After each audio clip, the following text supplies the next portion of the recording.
తెలంగాణలో అప్రకటిత ఎమర్జెన్సీ కొనసాగుతున్న పరిస్థితి కనబడతా ఉన్నాయి.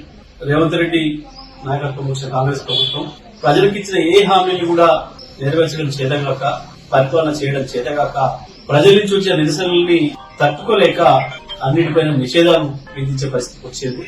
వాస్తవానికి ప్రజాస్వామ్యంలో ఎక్కడైనా ప్రజల తరఫున పనిచేయడం అనేది పార్టీల యొక్క హక్కు. మరి బీఆర్ఎస్ పార్టీ ఏ కార్యక్రమాలు తీసుకున్నా అడ్డుకోవడం అనేది ప్రభుత్వానికి అలవాటుగా మారింది. ప్రత్యేకించి కేటీఆర్ గారు ఇక్కడ ఏ కార్యక్రమానికి హాజరవుతుండన్నా, కేటీఆర్ గారు ఇంటి నుంచి అడుగు బయట పెడుతుండన్నా ఎందుకో రేవంత్ రెడ్డి ప్రభుత్వానికి అంత వణుకుడుతుంది. మరి వాళ్ళ రైతులను ఏదైతే మోసం చేసిండో రేవంత్ రెడ్డి, దానికి నిరసనగా రాష్ట్ర వ్యాప్తంగా కూడా రైతులు ఒక తిరుగుబాటు చేస్తున్నారు, నిరసన తెలియజేస్తున్నారు. బీఆర్ఎస్ పార్టీ నాయకత్వం వహించాలని కోరుకుంటున్నారు. ప్రత్యేకించి కేటీఆర్ గారు రావాలని చెప్పి కూడా అన్ని వర్గాల నుంచి విజ్ఞప్తులు వస్తున్నాయి. దాంట్లో భాగంగా ఇవాళ రైతులకు ఏదైతే మోసం చేసిండో రేవంత్ రెడ్డి, రుణమాఫీ విషయంలో కావచ్చు, రైతు భరోసా విషయంలో కావచ్చు, మిగతా అన్ని విషయాలలో మోసం చేస్తున్న నిరసనగా నీళ్ల విషయంలో కూడా ఒకవైపు కృష్ణా గోదావరిలో నీళ్లు ఉండి కూడా నీళ్లు ఇవ్వలేక ఇవాళ పొలాలను ఎండబెడతా ఉన్నాడు. కాళేశ్వరం నుంచి బ్రహ్మాండంగా 1 కోటి ఎకరాల్లో నీళ్లు పారించుకునే అవకాశం ఉండి కూడా నీళ్లు ఇవ్వలేని స్థితిలో దుర్మార్గమైన ప్రభుత్వం ఉంది. మరి దీనికి వ్యతిరేకంగా నల్గొండ జిల్లా రైతాంగం పెద్ద ఎత్తున ఉద్యమానికి సిద్దమవుతున్నారు. వాళ్ళ నిరసన తెలియజేయడానికి ప్రజాస్వామ్యబద్దంగా బీఆర్ఎస్ పార్టీ కార్యవర్గ అధ్యక్షుడు కేటీఆర్ గారిని ఆహ్వానించి రేపు రైతు ధర్నా నిర్వహించుకోవడానికి అవకాశం ఉంటే అనుమతి అడిగితే పోలీసులు గతంలో ఒకసారి వాయిదా వేసుకోమని అడిగారు. వాళ్ళ కోరిక మేరకే వాయిదా వేసుకున్నాం. మళ్ళీ వాళ్ళ పనికిమాల సాకులు, కుంటి సాకులు చూపిస్తూ మేము ఏర్పాటు చేయలేమని చెప్పి ఇవాళ మేము రిజైన్ చేస్తున్నామని చెప్పి ఇవాళ రేపటి తెలంగాణ ధర్నాను బీఆర్ఎస్ పార్టీ రైతుల తరఫున నిర్వహించే ధర్నా ఏదైతే ఉందో దానికి అనుమతి ఇవ్వకపోవడాన్ని నేను తీవ్రంగా ఖండిస్తా ఉన్నా. ఎట్టి పరిస్థితులలో అనుమతి ఇచ్చి తీరాలి. మా ప్రజాస్వామిక హక్కు. మేము ధర్నా జరిపి తీరుతాం, అందులో సందేహమే లేదు.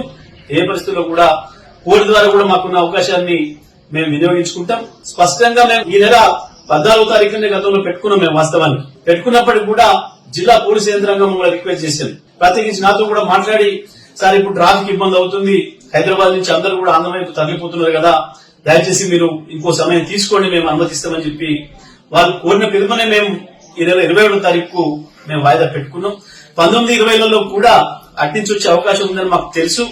అందుకనే మాకు 19, 20 పెట్టుకోమని చెప్పి వాళ్ళు అన్నిప్పటికి కూడా మేమే ఆ విషయం చెప్పి లేదు మన రిటర్న్ వచ్చే వాళ్ళు కూడా ఉంటారు, 19వ తారీఖు ఆదివారం కూడా వస్తారు, కాబట్టి సోమవారం కూడా సెలవు ఇచ్చి మేము మంగళవారం నాడు 21వ తారీఖు నాడు పెట్టుకుంటామని చెప్పి స్పష్టంగా చెప్పినప్పటికీ కూడా ఇవాళ మళ్ళీ ఏదో ఒక కుంటి సాకులు చూపిస్తూ ధర్నాను రిజెక్ట్ చేస్తూ, మా అనుమతిని రిజెక్ట్ చేస్తూ ఏదైతే జిల్లా పోలీసులు ఇవాళ ఉత్తర్వులు ఇచ్చిందో ఇది పూర్తిగా రాష్ట్ర ప్రభుత్వం పై నుంచి వచ్చిన ఉత్తర్వుల మీద మాత్రమే జరిగింది. ఎందుకంటే జిల్లా పోలీసు యంత్రాంగానికి అక్కడ అంత ఇబ్బందులు జరిగే పరిస్థితి ఏం లేదు. గతంలో కూడా మనం చూసినాం, మహబూబాబాద్ అన్నప్పుడు కూడా కుంటి సాకులు పెట్టి రిజెక్ట్ చేసినారు. అయినప్పటికీ కూడా మేము కోర్టు అనుమతితో పోయినాం. వేలాది మంది వచ్చినప్పటికీ కూడా ప్రశాంతమైన వాతావరణంలోనే మా ధర్నా జరిగింది. కేటీఆర్ గారు ఎక్కడికి వెళ్లినా సరే ప్రశాంతమైన వాతావరణంలోనే ప్రజలందరూ కూడా నిరసన కార్యక్రమాలు వ్యక్తం చేస్తున్నారు. నల్లగొండలో కూడా రేపు అదే పద్ధతిలో చేస్తాం. ఎట్టి పరిస్థితుల్లో కూడా ధర్నా నిర్వహించి తీరుతాం. ఇది మాకుండే హక్కు. పార్టీగా ప్రజలతో కొట్టాల్సిన బాధ్యత మాకుంది. ఈ రేవంత్ రెడ్డి ప్రభుత్వం ఇప్పుడే ఏడాది కాలానికి భయపడిపోతా ఉంది. వీళ్ళ తిరిగితనం మాకు అర్థమవుతుంది.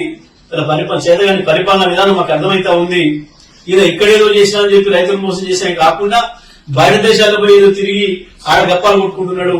కేటీఆర్ గారు వస్తే ఇవన్నీ కూడా బయటపడతాయన్న భయంతోనే ఈ రకంగా మా గొంతులకే ప్రయత్నం చేస్తున్నారు.